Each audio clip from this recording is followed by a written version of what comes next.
Déclaration du parti Nouvelle Vision.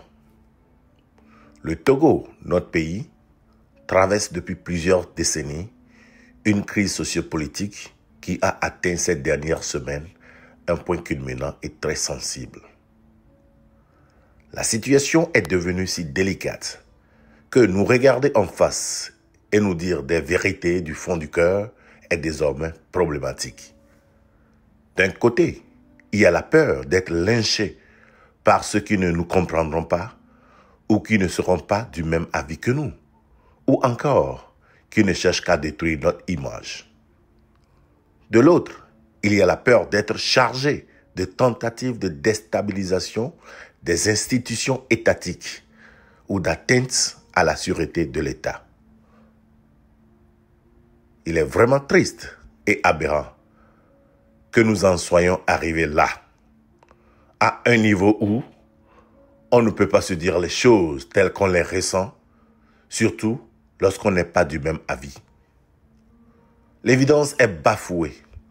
Le mensonge, la cruauté, les mauvais choix, la duplicité et le faux ont pris le trône de la vérité, de la clémence, de la tolérance, de l'honnêteté et des bonnes pratiques. Ces derniers jours, nous assistons sur le terrain à des tentatives d'opposition entre diverses couches de notre société.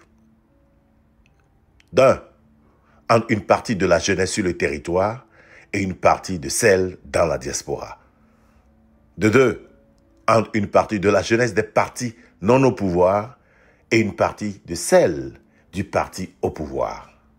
Et de trois, entre une partie du peuple et l'armée, censée protéger et servir ce dernier dans son entièreté.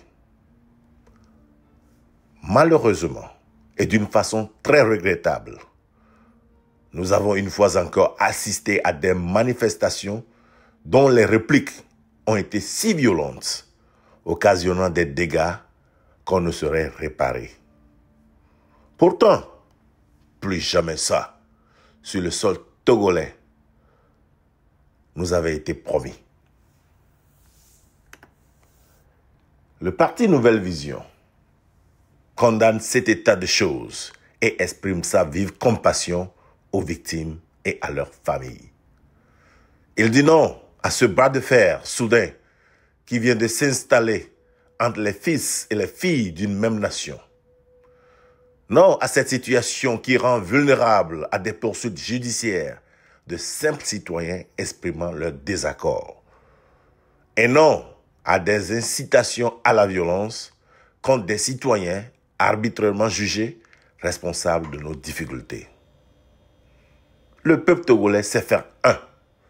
Nous l'avons montré par le passé et à diverses occasions. Que ce soit physiquement ou sur les réseaux sociaux, nous savons nous unir. C'est d'une beauté pure. Nous ne pouvons laisser la cruauté, la méchanceté, la sorcellerie, la traîtrise, la haine et l'anarchie nous diviser.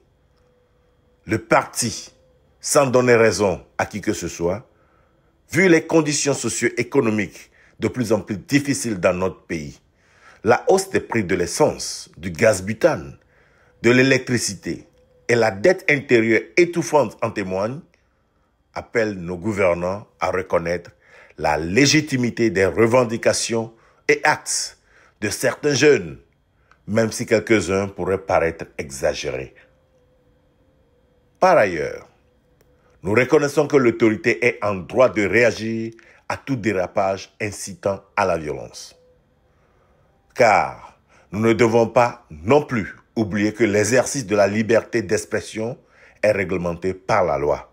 Nous sommes tenus de la respecter. Revoyons un peu les résultats des 20 dernières années de la gouvernance.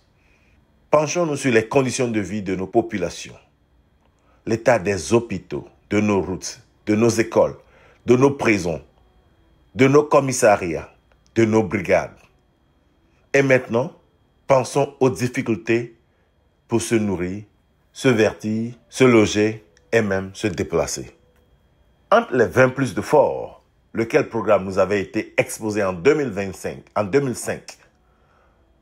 les changements constitutionnels unilatéraux sans aucune concertation, l'avancement de l'état de droit dans notre pays, le niveau de délabrement économico-financier que nous vivons, on peut comprendre la jeunesse qui agit et qui appelle aux manifestations. Surtout en ce moment où, par la nouvelle constitution, elle n'a plus l'opportunité d'évaluer le programme du premier dirigeant par un vote direct. Au regard de cela, pour la nouvelle vision, il est important et surtout urgent de rappeler aux uns et aux autres que nous avons quelque chose en commun. C'est la nation togolaise à construire. Nous émettons le souhait que chacune des parties reprenne contrôle de la situation dans la vérité et dans le patriotisme et que nous cherchions le plus rapidement possible la piste de solution conduisant à la satisfaction des réclamations de cette masse grandissante qui continue à souffrir des conditions de vie si pénibles afin d'éviter un chaos total pour notre Togo chéri. Un chaos qui ne serait à l'avantage ni des gouvernants actuels, ni de ceux qui auraient encore à perdre la vie. Avec une nouvelle vision, reprenons le combat tout en ayant pour finalité le Togo à construire. Et pour montrer le chemin, voici notre proposition aux gouvernants.